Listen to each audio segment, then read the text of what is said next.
Hi viewers, welcome to our channel. HYDRAA దూకుడును ప్రదర్శిస్తున్న విషయం మనందరికీ తెలిసిందే. సో చాలా చోట్ల హైదరాబాద్లో అక్రమంగా చెరువుల్ని కబ్జా చేసి కట్టిన ఇళ్ళన్నింటినీ కూడా కూల్చేస్తుంది. అయితే ఇందులో ఎక్కువ భాగం పేదలు, సామాన్లు ఉండడం కాస్త విచారించాల్సిన అంశమే. అయితే కూకట్పల్లిలో ఇవాళ కొన్ని ఇండ్లనైతే కూల్చివేయాల్సి ఉంది. కాకపోతే దాన్ని హైదరాబాద్ తాత్కాలికంగా నిలిపివేశారు. ఎందుకు అంటే నిన్న ఒక పరిణామం చోటు చేసుకుంది. సో తన ఇండ్లను కూల్చివేస్తున్నానని తెలిసి హైడ్రా తన ఇంటిని కూల్చేస్తున్నానని తెలిసి ఒక మహిళ అక్కడ సూసైడ్ చేసుకొని చనిపోయింది. సో దానివల్లే ఇవాళ తాత్కాలికంగా అయితే నిలిపివేశారు.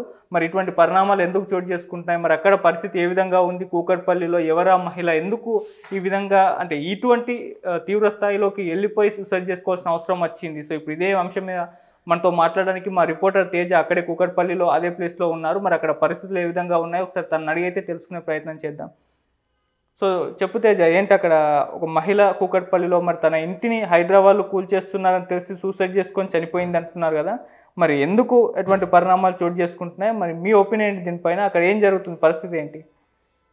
ఎస్ ఆదిత్య, 3 రోజుల క్రితం కూకట్పల్లి నల్ల చెరువు దగ్గర అక్రమంగా ఏదైతే స్థలాల్లో ఆక్రమించుకుని భవనాలు కట్టారో వాటన్నిటిని కూడా హైడ్రా అదే రోజు 5:30 గంటల టైంలో, ఎర్లీ మార్నింగ్ 5:30 గంటలకి టైంలో అటాక్ చేసింది. మొత్తం అవన్నీ కూడా కూల్చివేసింది. దాని తర్వాత చాలామంది కూడా రోడ్డు మీదకి వచ్చి గొడవ చేశారు.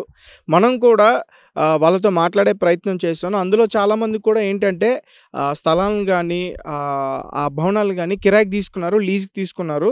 సో చాలామంది కూడా బాధపడ్డారు. అయితే కూకట్పల్లి తర్వాత ఇప్పుడు మనం మూసీ నదికి సంబంధించి ఆ ప్రాంతంలో ఏదైతే ఒడ్డు పక్కన ఉన్నాయో వాటన్నిటిని కూడా కూల్చే ప్రయత్నం చేస్తుంది హైడ్రా. సో దీని గురించి మొన్న వరకు కూడా మనం న్యూస్ చూసాం. వాళ్ళు కూడా రోడ్ల మీదకి వచ్చి చాలా ఆందోళన చేస్తున్నారు. ఎటువంటి సమాచారం ఇవ్వకుండా, ఎటువంటి నోటీసులు ఇవ్వకుండా ఇలా కూల్చేయడం ఎంతవరకు కరెక్ట్ అని చెప్పేసి వాళ్ళు కూడా నిలదీసే ప్రయత్నం చేస్తున్నారు. సో ఇదే టైంలో కూకట్పల్లి దగ్గర నుంచి ఒక బ్యాడ్ న్యూస్ అయితే వచ్చింది. ఏంటంటే ఇక్కడ కొంతమంది మనది కూడా ఎఫ్టీఎల్ పరిధిలో ఉందేమో, మందు కూడా బఫర్ జోన్లో ఉందని చెప్పేసి కొంతమంది మహిళలు చర్చించుకొని ఈ మహిళకి చెప్పడం వల్లే ఆమె చనిపోయిందని చెప్పేసి అంటున్నారు. ఆమె పేరు బుచ్చమ్మ. సో ఇక్కడ వాళ్ళకి స్థలం ఉంది, మరి దానికి ఎటువంటి నోటీసులు ఇవ్వలేదని చెప్పేసి హైడ్రా టీం చెప్తుంది. ముఖ్యంగా ఎవరైతే రంగనాథ్ గారు ఉన్నారో ఆయనే చెప్తున్నారు వాళ్ళకి మేము ఎటువంటి నోటీసులు ఇవ్వలేదు అని చెప్పేసి. అంటే ఆమె భయపడి నిజంగానే మా ఇల్లు కూల్చేస్తారేమో అని చెప్పేసి ఆత్మహత్య చేసుకొని ఆమె చనిపోయింది. ఆమె బాడీని కూడా పోస్ట్మార్టంకి పంపించారు. ఈరోజు వాళ్ళ ఇంటికి కూడా తీసుకొచ్చి మిగతా అంత్యక్రియలన్నీ కూడా పూర్తి చేసే పని చేస్తున్నారు. అలాగే వాళ్ళ ఫ్యామిలీ మొత్తం కూడా చాలా తీవ్ర ఆందోళన చేస్తుంది. ఎందుకంటే అసలు హైడ్రా వల్ల చాలామంది నష్టపోతున్నారు. మరి అసలు మనకేంటంటే వీళ్ళ ఇల్లు అసలు ఎఫ్టీఎల్లో కానీ ఆ బఫర్ జోన్లో ఉందో లేదో మనకి తెలియట్లేదు, అసలు క్లారిటీ లేదు. కాకపోతే ఈమెంటంటే ఆ స్థలం ఏదైతే ఉందో అది వాళ్ళ ఆడబిడ్డలకి రాసిందంట. సో వాళ్ళ ఫోన్ చేసి వేధించడం వల్లే తట్టుకోలేక ఆమె ఆత్మహత్య చేసుకుందంటూ కూడా హైడ్రా కమిషనర్ ఎవరైతే ఉన్నారో ఏవి రంగనాథ్ ఆయన స్వయంగా చెప్తున్నారు. సో అంటే వాళ్ళ ఫ్యామిలీతో మాట్లాడే ప్రయత్నం చేస్తుంటే మేము ఎటువంటి ఇబ్బంది పెట్టలేదు, మేము జస్ట్ అడిగాము ఏంటి ఆ స్థలం గురించి, ఇట్లా హైడ్రా అటాక్ చేస్తుంది, అది వీటిని కూడా కూల్చేస్తారేమో అన్నట్టు మాట్లాడుతున్నారని చెప్పేసి దాని గురించి అడిగితే ఆమె ఈ విధంగా చేసిందంటూ కూడా వాళ్ళ ఫ్యామిలీ మొత్తం బాధపడుతున్నారు. ఏదేమైనప్పటికీ ఈ హైడ్రా వల్ల చాలామంది నష్టపోతున్నారు. ముఖ్యంగా మనం చూసాం గతంలో బోరబండ దగ్గర కూడా ఇలాంటి పరిస్థితి ఒకటి నెలకొంది. ఏంటంటే పెట్రోల్ పోసుకుని ఆత్మహత్య చేసుకోవడానికి కూడా ట్రై చేశారు.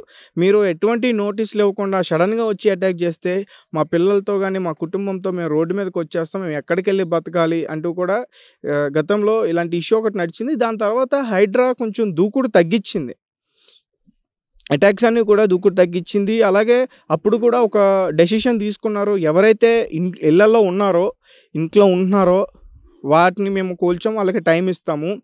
ఎవరైతే నిర్మాణం చేపట్టి కొంచెం పని పూర్తి చేసుకున్నారో అవి మాత్రం ఖచ్చితంగా కూల్చేస్తామంటూ కూడా హైడ్రా అప్పుడు చెప్పింది. సో అంటే అలానే వెళ్తుందిలే అని చెప్పేసి అనుకున్నారు. దాని తర్వాత ఈ హైడ్రా కొన్ని టీమ్స్గా డివైడ్ అయింది.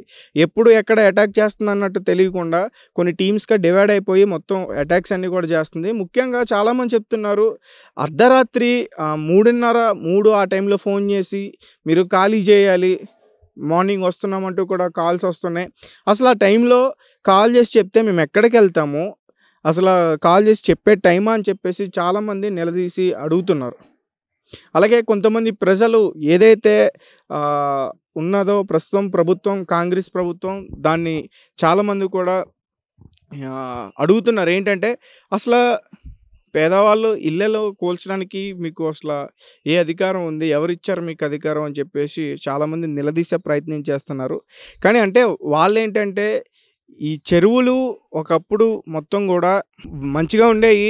వాటిని పూడ్చి సగభాగం పూడ్చి వాటిపైన ఇళ్ళలు నిర్మాణం చేశారు. సో నిర్మాణం చేసి కొంతమంది దాని మీద ఉంటున్నారు. మరికొంతమంది ఏంటంటే వాళ్ళకి ముందే తెలిసి వాళ్ళ స్థలాన్ని అమ్మేశారు వేరే వాళ్ళకి. ఫేక్ డాక్యుమెంట్స్ అన్నీ కూడా పెట్టి స్థలాన్ని అమ్మేసి రిజిస్ట్రేషన్స్ అవన్నీ కూడా జరిగిపోయినాయి. సో అంటే ఇప్పుడు ఆ డాక్యుమెంట్స్ ఉన్నా కూడా ఎవరు కూడా ఏం చేయలేని పరిస్థితి. సో ఫస్ట్ నుంచి కూడా చెప్తున్నారు దీనిపైన మేము చాలా సీరియస్గా ఉన్నాం, సీరియస్గా అటాక్ చేస్తాము అని చెప్పేసి. ఇప్పటికే మనం చూసాం దుర్గం చెరువులో కానీ, మల్కం చెరువులో కానీ, ఇప్పుడు నల్ల చెరువు కానీ చాలా చోట్ల కూడా మొత్తం కోట్ల విలువైన ఇల్లులైనా సరే, లక్షలు చేసిన స్థలాలైనా సరే ప్రతిదాన్ని కూడా అటాక్ చేసి అన్నీ కూడా కూల్చేసే ప్రయత్నం చేసింది హైడ్రా. అలాగే ఇంకేమడుగుతున్నారంటే అసలు మాకు టైం ఎందుకు ఇవ్వట్లేదు మీరు ఎలక్షన్ టైంలో నెలల తరబడి మా దగ్గరకు తిరుగుతారు మొత్తం కూడా.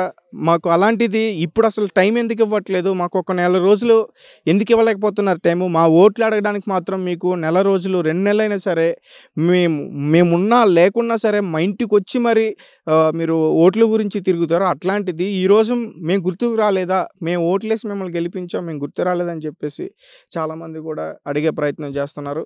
అలాగే మరికొంతమంది ఏంటంటే ఇటు ప్రతిపక్షం ఇక్కడ ఏదైతే బీఆర్ఎస్ పార్టీ ఉందో వాళ్ళైనా సరే ఇప్పుడు ప్రజలకి సమస్య వచ్చింది, ఒక్కరు కూడా కనిపించట్లేదు. ఎందుకంటే వాళ్ళ భవనాలు ఎక్కడ కూల్చేస్తారని చెప్పేసి వాళ్ళ భయంలో ఉన్నారు. మరి మాలాంటి పేద ప్రజల పరిస్థితి ఏంటి? మా వైపు అసలు ఎవరు పోరాడే వాళ్ళు ఉన్నారు, ఎవరు దీన్ని అడిగే వాళ్ళు ఉన్నారు, ఎవరు లేదు అని చెప్పేసి వాళ్ళు కూడా చెప్తున్నారు. ఇది కూడా ఒక రకంగా వాస్తవమనే చెప్పాలి.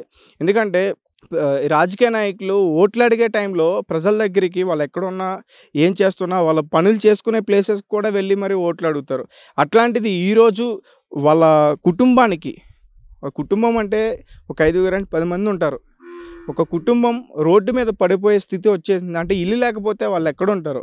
ఇలాంటి స్థితి వచ్చినప్పుడు ఏ ఒక్కరు కూడా రెస్పాండ్ కావట్లే. సరే హైడ్రా అటాక్ చేసింది, కనీసం మమ్మల్ని ఆదుకోవడానికి, మాకు ఏదో రకంగా ఆర్థికంగా హెల్ప్ చేయడానికి ఏ ఒక్క రాజకీయ నాయకుడు రావట్లేదు. వాళ్ళు ఏంటంటే మీడియా ఛానల్లో హైడ్రా ఇది అని చెప్పేసి డప్పు కొట్టుకుంటున్నారు. అంటే ఇక్కడ కేవలం నేను ఒక్క పార్టీనే అనట్లేదు, అన్ని పార్టీలని కూడా. అంటే వాళ్ళ ప్రవర్తన ఓట్లు అడిగేటప్పుడు ఒకలా ప్రవర్తిస్తారు, గెలిచిన తర్వాత ఒకలా ప్రవర్తిస్తారంటూ కూడా చాలామంది చెప్తున్నారు. నిజంగానే అది వాస్తవం అనిపిస్తుంది ఇప్పుడు ఉన్న పరిస్థితి చూస్తుంటే. ఎందుకంటే కనీసం వాళ్ళకి సేఫ్ ప్లేసెస్ లేకపోతే వేరే ఇల్లులన్నా ఒక సౌకర్యం అన్నా కల్పించి అప్పుడు అటాక్ చేసి ఉంటే బాగుండు. ఎటువంటిది లేకుండా ఒక్కసారిగా అటాక్ చేస్తే మరి అది చాలా కష్టమైన పరిస్థితి. సో దీని గురించి ప్రభుత్వం కూడా అర్థం చేసుకోవాలని చెప్పేసి కూడా చాలామంది చెప్తున్నారు. సరే ఈరోజైతే దీనికి సంబంధించి హైకోర్టులో స్టే ఇవ్వడం జరిగింది. హైడ్రా ఎక్కడ కూడా కూల్చివేయద్దు. అలాగే ఏవి రంగనాథ్ గారికి ఈ వచ్చే సోమవారం విచారణ కూడా హాజరు కావాలని చెప్పేసి కూడా చెప్పింది. ఇప్పుడైతే ప్రజెంట్ అయితే ఎక్కడ కూడా హైడ్రా అటాక్స్ లేవు ఈరోజు మార్నింగ్. అయినా కానీ కొంతమంది ప్రజలు ఆందోళన చేస్తున్నారు భయంతో. అంటే ఏ టైంలో వస్తారో తెలియదు, ఎలా వస్తారో తెలియదు, ఎప్పుడు కూల్చేస్తారనే భయంతో వాళ్ళు ముందుగానే దాన్ని గ్రహించి ఆందోళన చేస్తున్నారు. అలాగే ఈరోజు ప్రజాభవన్ దగ్గర కూడా కొంతమంది ప్రజలు వచ్చి అక్కడ ఆందోళన చేయడం మనందరం కూడా చూసాం. సో రేవంత్ రెడ్డి గారు కబడ్దార్ అంటూ కూడా నినాదాలు చేయబట్టారు. సో అంటే మరి ఎక్కడి వరకు వెళ్తుందన్నది కూడా ఇది తెలియట్లేదు. ఇప్పుడైతే ఒక ప్రాణం బలికొంది, ఇంకా కొంతమంది ఆత్మహత్య చేసుకుని ఎటువంటి ప్రమాదం లేకుండా ఇప్పుడు బాగానే ఉన్నారు, కానీ ఒక ప్రాణం అయితే పోయింది. సో మరి దీనికి సంబంధించి ఈ హైడ్రా కమిషన్ ఎట్లాంటి డెసిషన్ తీసుకుంటుందో తెలియదు. కానీ ఈ ఇష్యూకి సంబంధించి వాళ్ళైతే రెస్పాండ్ అయ్యారు. అంటే ఏ విధంగా అంటే మేము నోటీసులు ఇవ్వలేదు, ఆమె భయంతోనే చనిపోయింది, దీనికి మాకు ఎటువంటి సంబంధం లేదన్నట్టుగా మాట్లాడారు. సో ఏదేమన్నప్పటికీ ఆమె మాటలు విని ఇట్లా చేయడం కూడా బాధాకరమే. మరి ఇప్పుడు ఆమె ఇల్లు అసలు ఎఫ్టీఎల్లో కానీ బఫర్ జోన్లో ఉందో లేదో తెలీదు. సో దాని గురించి కూడా పూర్తి క్లారిటీ వచ్చే అవకాశం ఉంది. ఓకే తేజ, సో ఇంకేమైనా ఇన్ఫర్మేషన్ ఉంటే తెలియజేయండి. Okay, thank you so much for